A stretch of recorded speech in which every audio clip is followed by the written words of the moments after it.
meu nome é Ana Bárbara, sou advogada de imigração aqui nos Estados Unidos e represento o Felipe Martins no caso que envolve um registro falso de entrada no sistema migratório norte-americano. Nessa quarta-feira, vou participar de uma audiência convocada pelo juiz federal Gregory Presnell, ao lado do colega Raul Torrão, que também atua no caso junto comigo. A audiência tem como objetivo discutir os aspectos processuais e as implicações do caso, além de eventualmente avaliar uma proposta de conciliação por parte do Departamento de Segurança Interna dos Estados Unidos e do CBP, que é a agência responsável pelo controle de fronteiras nos Estados Unidos. O que está em jogo aqui vai muito além de uma simples correção documental. Essa correção já foi feita em julho do ano passado, após demonstrarmos as inconsistências dos dados e apresentarmos provas abundantes e contundentes de que a viagem do Felipe aos Estados Unidos jamais aconteceu. O que buscamos agora é a clareza sobre quando, como e por quem esse registro foi criado e inserido no sistema. É importante destacar que a Procuradoria norte-americana já tentou por 2 vezes encerrar esse processo, mas nós, da defesa do Felipe, não pretendemos recuar até que todas as perguntas sejam devidamente respondidas. Isso porque há muitos detalhes curiosos e estranhos nesse caso e todos eles precisam ser esclarecidos e explicados. Por exemplo, na primeira tentativa da Procuradoria de encerrar o caso, foi-nos apresentado o seguinte documento. Vejam, esse documento mostra que o registro foi preservado, mesmo após a correção. Então sabemos que ele existe e que nenhum log ou metadado foi apagado, mas alguns dados cruciais foram ocultados por tarjas, inclusive aqueles que mostram quem foi o agente responsável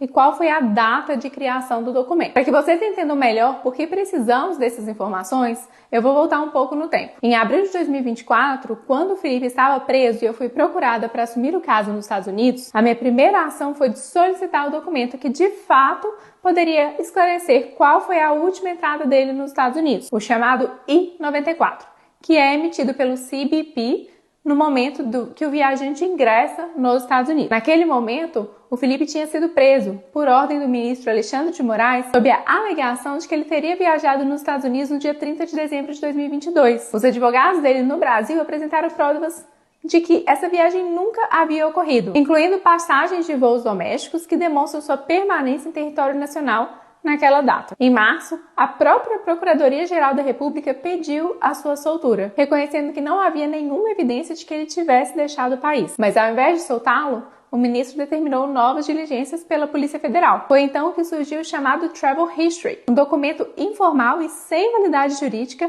que foi usado pela Polícia Federal para alegar que o Felipe teria entrado nos Estados Unidos. Mas o Travel History, repito, não tem valor legal para atestar a entrada de um estrangeiro no país. Seu uso para fins legais, inclusive, é proibido pelo próprio Departamento de Segurança Interna dos Estados Unidos. O documento válido para esse fim é o I-94. O I-94, como eu já expliquei, ele é emitido pelo CBP no momento de entrada do viajante para os Estados Unidos, registrando oficialmente a sua admissão no país. No caso, o CBP do porto de entrada, que seria Orlando, seria o responsável, então, pela emissão. Solicitei naquela data o I-94 ao CBP de Orlando, que seria o suposto local de entrada do Felipe. A resposta oficial que recebi por escrito no início de abril de 2024 foi clara. Não havia qualquer registro de entrada do Felipe em dezembro de 2022. A última entrada registrada era em setembro de 2022 por Nova York, compatível com a participação do Felipe na Assembleia Geral da ONU. Essa ausência de registro foi inclusive amplamente divulgada pela imprensa brasileira na época. No entanto, cerca de 15 dias depois, fomos em Nova York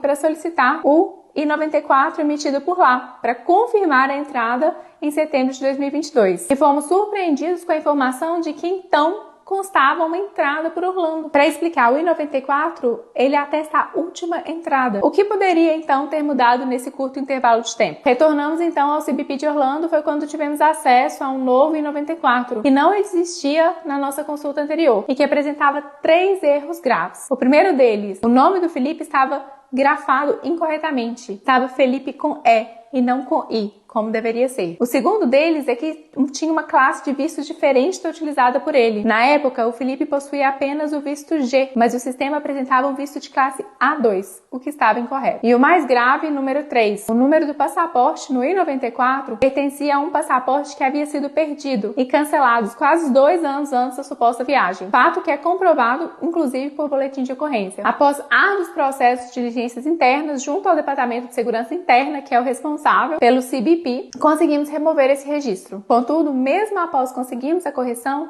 as dúvidas permanecem. Quem criou esse registro de entrada? Quando exatamente ele foi inserido no sistema? E ainda, porque ele só apareceu dias após o CBP confirmar por 2 vezes que a última entrada do Felipe havia acontecido em setembro de 2022. Nós tentamos obter as respostas para essas perguntas pelas vias administrativas, por meio do FOIA, Freedom of Information Act, uma lei que permite o acesso às informações e dados do governo federal e que funciona similar à Lei de Acesso à Informação no Brasil, mas não obtivemos êxito. É por isso que agora estamos buscando respostas na via judicial. Esse caso não trata apenas de um documento, ele trata da integridade dos sistemas públicos, da confiança no sistema migratório americano, da responsabilidade das instituições e autoridades envolvidas. E para o Felipe, trata-se de lançar a luz sobre as reais circunstâncias da sua prisão. Uma prisão injusta que durou mais de 6 meses e que causou prejuízos pessoais, profissionais e familiares enormes para o meu cliente. Seguiremos firmes até que tudo isso seja esclarecido. Fico à disposição em caso de dúvidas.